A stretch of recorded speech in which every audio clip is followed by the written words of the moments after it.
I don't always do this because I don't always watch Prime Minister's questions, but I do want to touch on something that's kind of doing the rounds at the moment, which is what Kimmy Badenoch said to the Prime Minister earlier.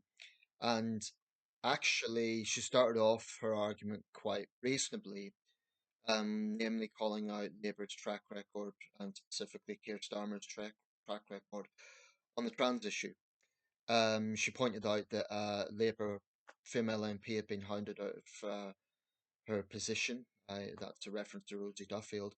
And, she's just calling out Labour's track record on this issue, and she's saying now the Prime Minister's hiding behind the Supreme Court ruling.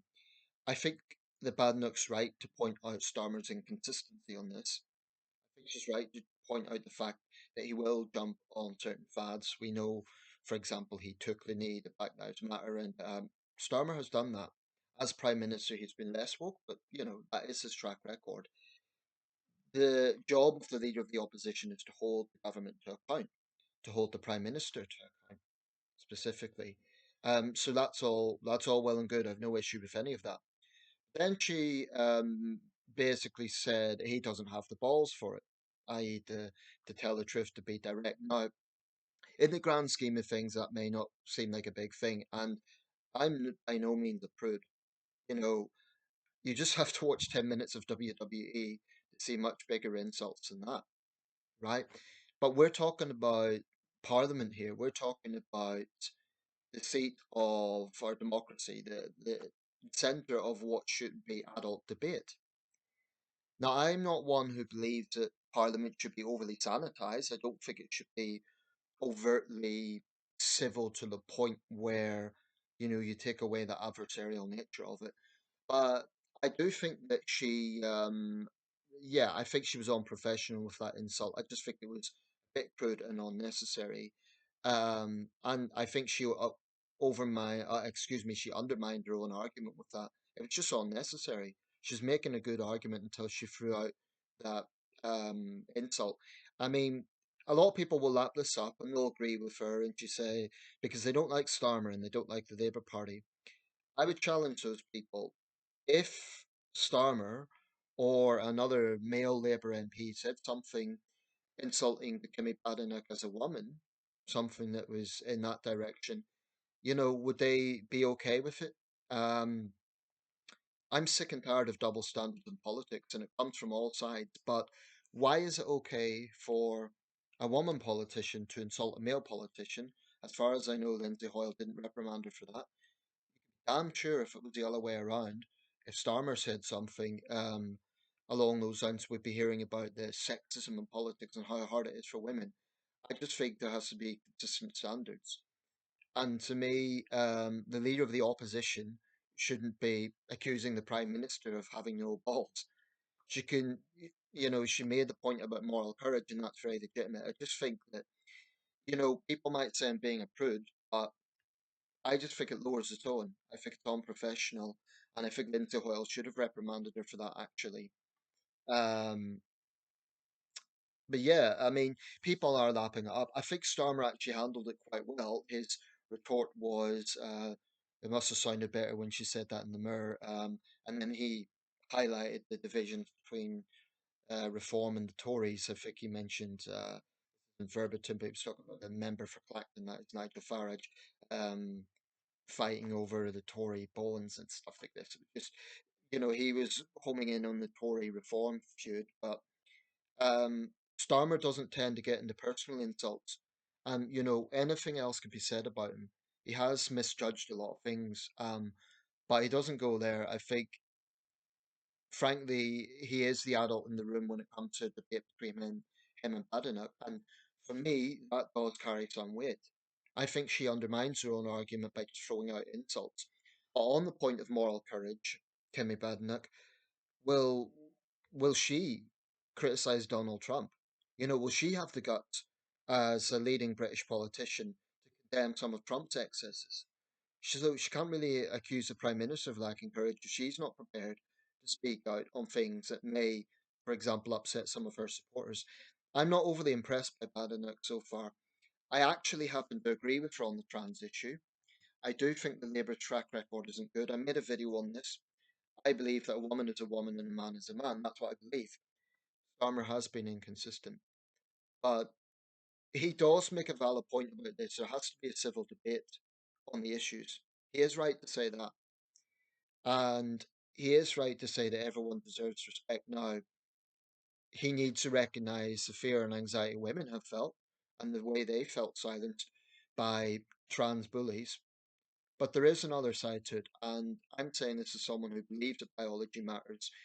Um, some of those on the right who are saluting this Supreme Court decision, I salute it. I think it's the right decision, but that doesn't mean that there should be a place for just casually mocking people and treating trans individuals like, in a really derogatory sort of way. I think that they do have some real anxiety now. I think it's a bit misplaced.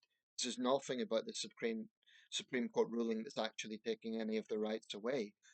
But also, they definitely haven't helped their own case. That rally in London, vandalizing statues of suffragettes and so on, it didn't exactly help their own case.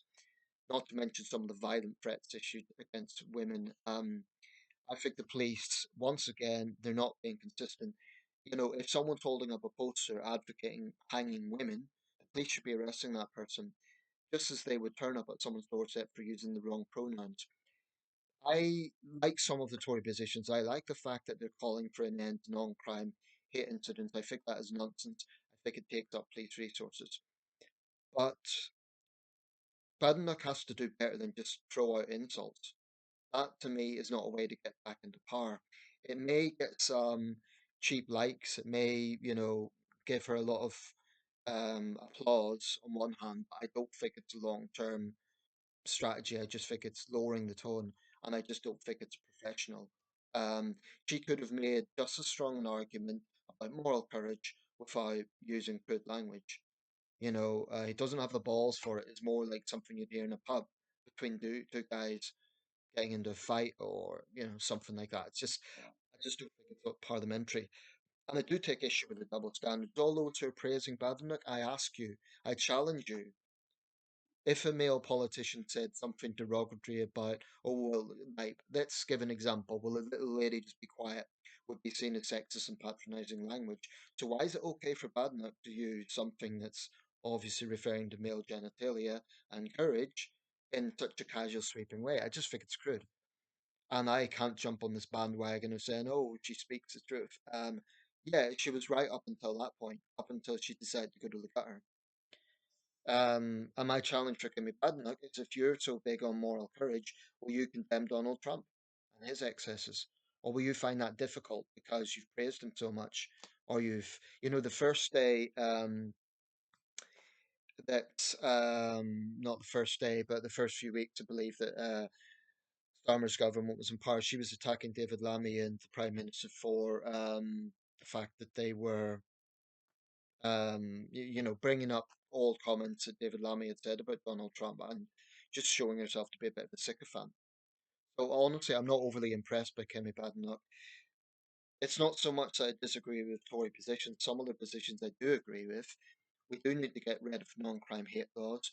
Um, the Supreme Court ruling was a ruling for common sense. I'm with all of that. But I'm not impressed by a leader of the opposition who thinks the way to get back into power is just to throw out insults. Um, And I think actually Starmer handled it quite well. People will say, "Oh, he got destroyed." No, I think he handled it quite well. He just made her look petty, actually. So that's my view on it. People might disagree, but this is not about. For me, I'm not talking here about the rights and wrongs of the debate. I'm saying there has to be a certain tone about it, and I just don't think throwing out insults is the way to make an argument. Let me know your thoughts. But so far, I'm not overly impressed by Kimmy Badenoch. I think that she's very good at criticizing and very good at insulting, not so good at recognizing what the Tories need to do to get back into power. It's true that there's this thing going on with reform, but another mistake she's made is not recognizing why people were disillusioned with the Tories in the first place. I mean, she needs to show a little bit of humility, given that, they've been in opposition for, excuse me, they've been in government for 14 years. And I think what Starmer said, that it doesn't matter what the leader of the opposition says, but she's not going to be in power, is probably true. I'd be very, very surprised if Kimmy Badenoch becomes the next prime minister, the way things are going. What she has to do is hold the government to account, be honest about where the Tories went wrong, and hold off the reform challenge. And I'm not sure that she's really doing any of that, at least not as well as she should be. Let me know your thoughts.